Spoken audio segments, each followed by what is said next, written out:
napapansin ko lang na maalaga ka sa anak ko. Hindi lang dito sa Japan, kung hindi kahit nung nasa Pilipinas pa kayo. Magkaibigan lang po kami ni Doc Annalyn po. Pero Doc, hindi ba, diyan naman nagsisimula ang lahat sa pagkakaibigan. Dito po siya sa may Mount Fuji area dito sa Japan. Annalyn, sigurado ka ba? Baka naman nagkakamali ka lang. Kilalang kilala ko yung mami mo. Sigurado kung siya yun. Hindi natin alam kung ano iniisip ni Moira. Pero alam ko na hindi pa nawawala yung galit niya kay Lynette at saka kay Annalyn. Moira's on the run. So sa tingin ko sa ngayon, sarili niya lang ang iniisip niya. Maigi na din na ikaw ang pupunta ng Japan. Para just in case may gawin si Moira, andyan ka para protektahan si Annalyn. Gaano katagal ba bago kumako yung bagong identity ko? 3 araw lang, iba na ang pagkatao mo. Hindi ka na mahuhuli ng mga taong humahabol sa'yo. Please, Dad, isama mo ako sa Japan. I can be your bait. I can be your bait para mahuli si Mami. Pero Nay, meron po akong surprise sa'yo. Love lock! Simbolo daw po ito ng walang hanggang pagmamahal. Ikakabit natin dito? Apo, mahal na mahal kita, Nay. Mahal na mahal din kita. Doc Annalyn, may naghahanap sa inyo. Anak.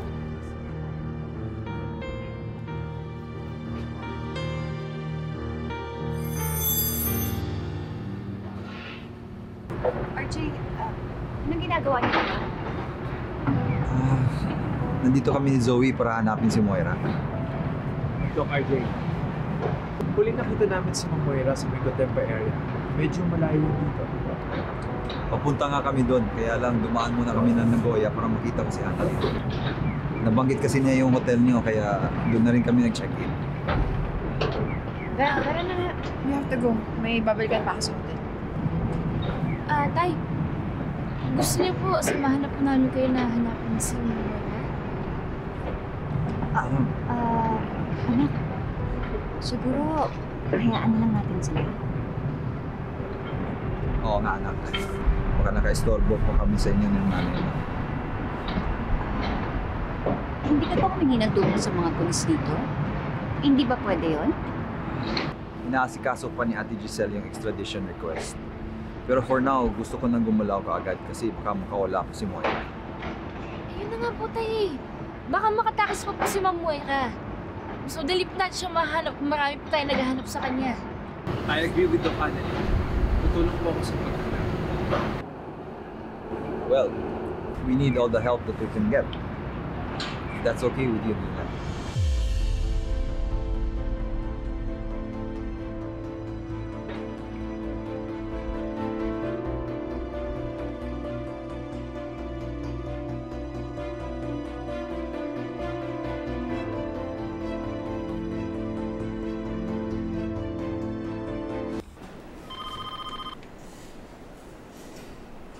Hello, Lynette. Kumusta kayo dyan sa Japan? Hello, Carlos. Kailan ka susunod dito sa Japan? Yung nga yung tinawag ko sa'yo, Lynette eh. Hindi na ako makakasunod dyan. Lynette, pasensya ka na ha? Dahil pa rin ba to sa pasyente mo? Yun nga, Lynette eh. Na-misplace ko kasi yung mga travel documents ko. Hanggang yun, nahanap ko pa. Hindi ko pa rin makita. Pasensya ka na, Lynette ha? Ano? Ako naman, sayang naman. Akala ko pa naman makakasama ka namin ni Annalyn dito sa Japan. Pwede naman tayong bumalik dyan, Lynette. Kasama si Annalyn. Kumusta pala kayo dyan? Si Moira ba, nakita niyo ulit? Hindi na Pero nandito sina RJ tsaka si Zoe. Hahanapin daw nila dito si Moira. Nag-usap kami ni Annalyn na tutulungan namin sila sa paghahanap. Lynette, baka naman madami ka pa sa kabalastugan ni Moira. Carlos, mag-iingat kami. Pangako yan. Hanapin mo yung mga documents mo ha. Baka sakaling makasunod ka pa dito. Tapos, tawagan mo na lang ako ulit, ha? Sige, mag-ingat kayo dyan, ha? Bye.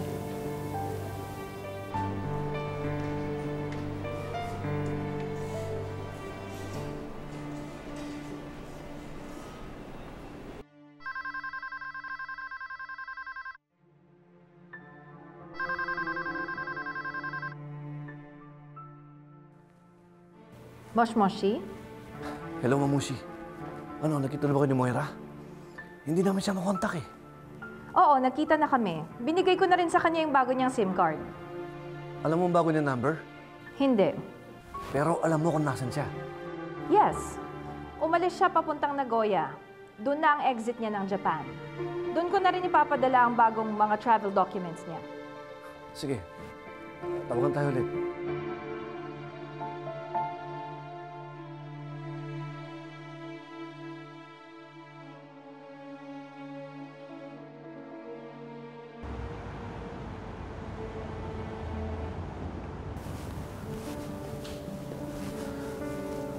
Zoe, maraming salamat at pumayag ka na dito tayo mag-check-in. Oo naman, Dad. Alam ko namang importante sa'yo na makita mo si Annalyn eh. Sige na, mag-prepare ka na. Malayo pa yung babiyahihin natin. Ay, ikaw? Sige, I'll follow. Sige.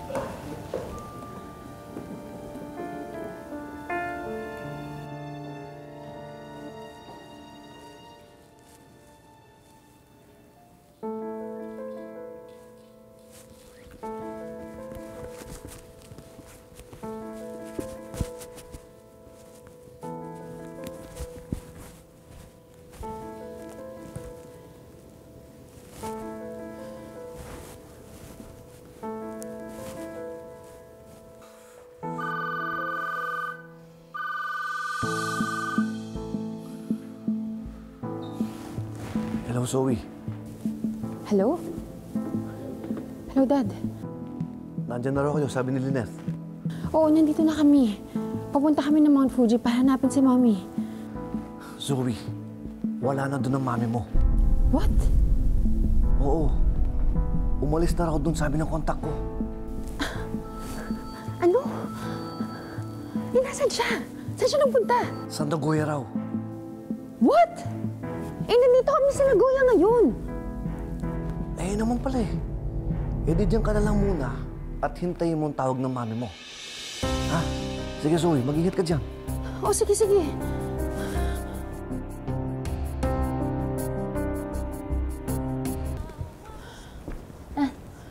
Zoe!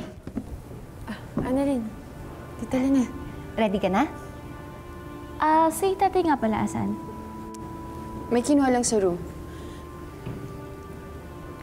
Excited ka na ba para sa Mount Fuji? Ang ganda daw doon. Nakapunta ka na ba doon? Annalyn, baka hindi na ako sumama eh. Bakit? Medyo sumama po kasi yung pakiramdam ko. Siguro po nabigla sa lamig. Kailangan ba ng gamot? Meron ka ba? Ako gusto mo samahan ka na lang namin sa clinic. Hindi. Okay lang po. Kailangan ko lang po magpahinga. Magpapahinga ka ba talaga o may iba kang pupuntahan? Magpapahinga? Annalyn, sumama ako dito para hanapin si Mommy. Kung gusto mo, lagyan mo pa ako ng AirTag. I-track mo ako para alam mong wala ko ibang pupuntahan. Okay. Ba't naman ang defensive mo? Ang naisip ko lang baka mamaya may kaibigan ka dito na gusto mong kitain. Ikaw naman kung ano-ano pa sinasabi mo. Sorry, pagod lang ako. Galing kasi ako ng duty, dumiretso kami ng airport eh. Pasensya na. Dapat nga siguro talagang magpahinga ka na lang. Sige po, enjoy po kayo. Magpagaling ka. Sige.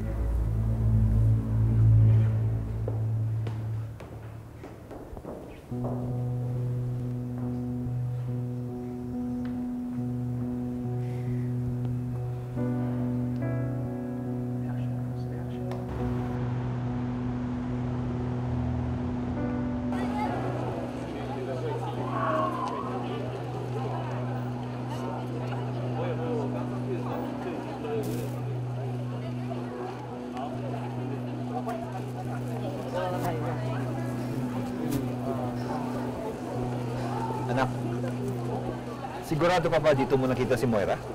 Opo. Siguro nga po dapat mag-iwahiwalay po muna tayo para mas madali po natin siya makita. Sige, anak. Doon na kami, Doc Lindon. Tapos after 30 minutes, dito na lang tayo magkita ulit. Okay, una na po kami. Sige po.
Wala eh.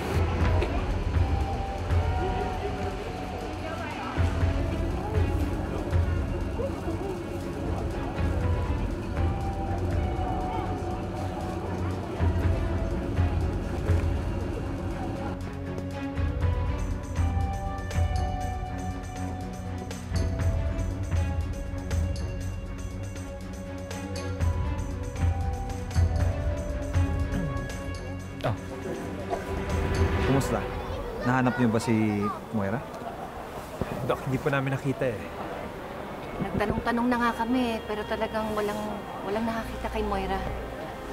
Kami din eh. Hindi rin namin nakita. Huwag ka po mag-alala. Makahanap din po natin si Ma'am Moira. Hihingi ako ng tulong sa mga kababayan natin dito at saka sa Nagoya. Baka sakaling makita nila si Moira. Doc RJ, nandito lang naman din po tayo. Gusto nyo kumain na tayo dito bago tayo umuwi? Okay lang sa akin. Kung okay lang sa inyo. Annalyn. Lynette?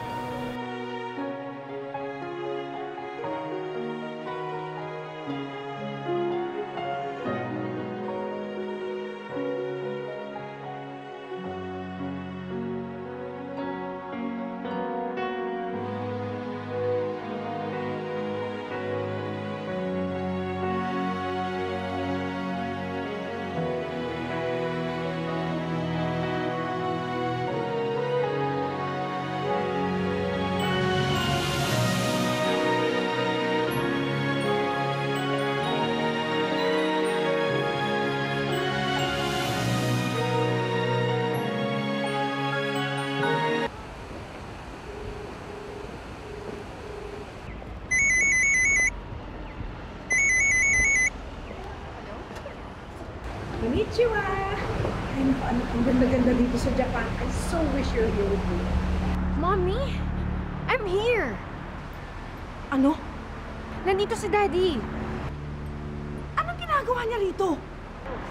He's here to look for you at sinamahan ko siya. Bakit mo kasi sinabi kung nasan ako?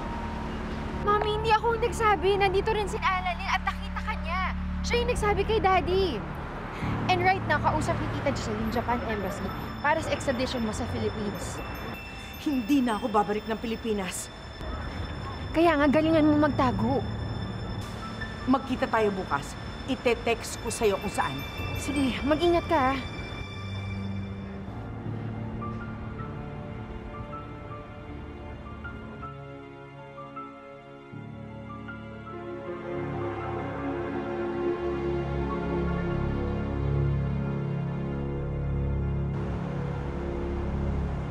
Kahapon galing kami ng Gotemba. Kasi nalaman nga namin na nandun si Moira. Pero just in case na makita niyo siya dito sa Nagoya, alam niyo naman yung number ko. Pwede paki-contact na lang ako. Please. Maraming salamat. Sige po. Let's go, Zoe. Dad, maghanap lang ako ng restroom. Sige. Antayin kita dito, ha? Okay.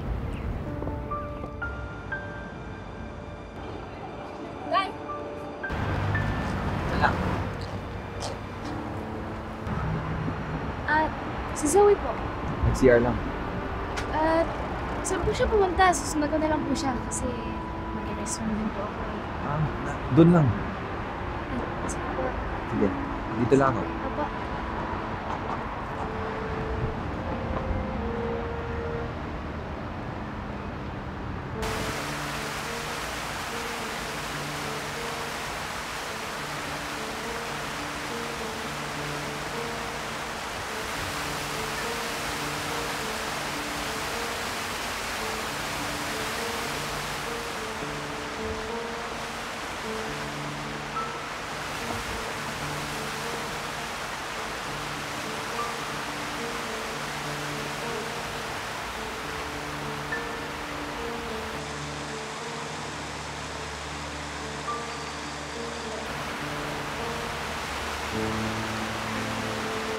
You know what? I really love it here in Japan. Mom?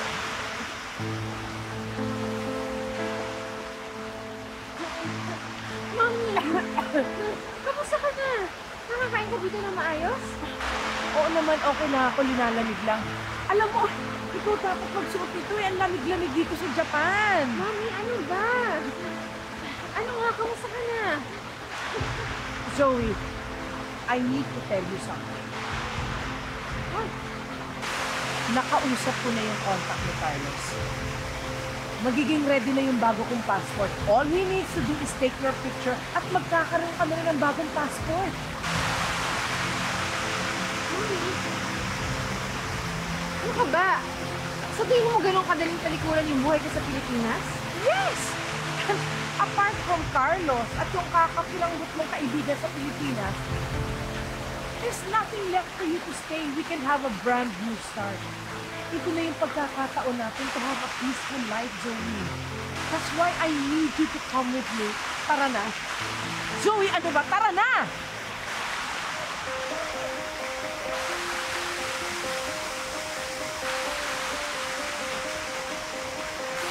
Annalyn?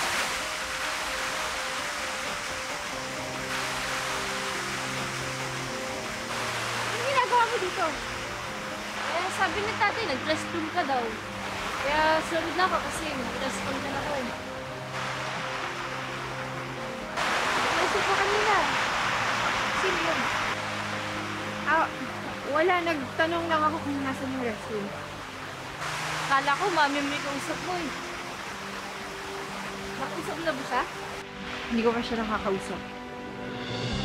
Kaya nga ako sumama kay Daddy. So I could wait here para mahuli niya na siya ng tuluyan.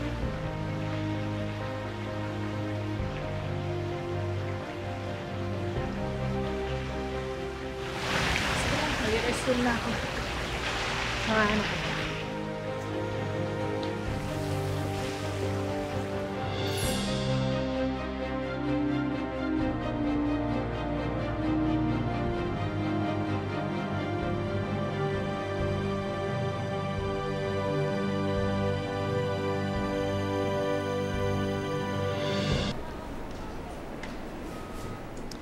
Well, you already know that my sister is in Japan. So you better act fast. Because if we don't, baka hindi na natin siya maabutan sa Japan and then we won't know where the hell to find her. Well, then you have to try harder. Do better.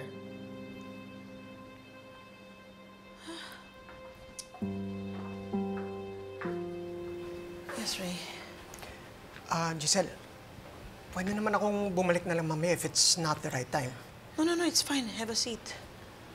I'm just a little bit frustrated because hanggang ngayon, hindi pa rin lumalabas ang extradition order para kay Moira. Well, God willing, mahuhuli din siya. I really hope so. Ano nga palang kailangan mo, Doc? Giselle, may concern lang ako sa budget reallocation na ginawa ni Eric. What about it? Well, medyo malaki kasi ang na-slash sa budget ng surgery department, particularly neurosurgery. Really? Well, I can talk to Eric. No, or better yet, intay mo na lang siya. Papatawag ko siya. Yes, hello. Can you send Mr. Refuerzo to my office right now? Thank you. Let's wait for him.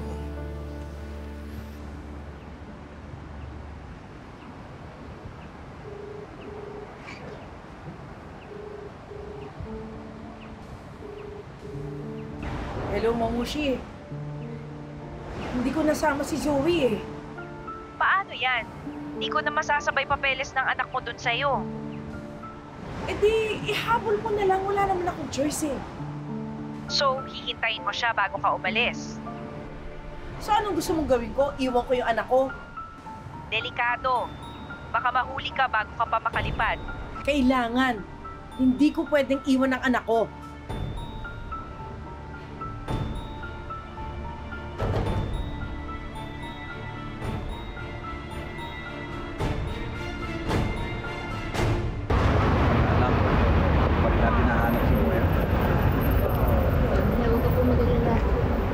Mahanap din po natin siya.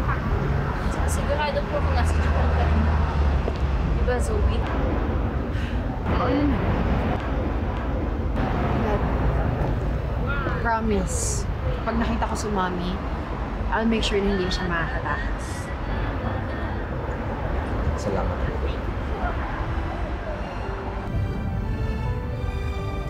Tay, ano nga po palang gagawin niyo ni Zoe ngayon? Wala naman. Babalik na lang kami ng hotel para makapagpahinga. Bakit, anak?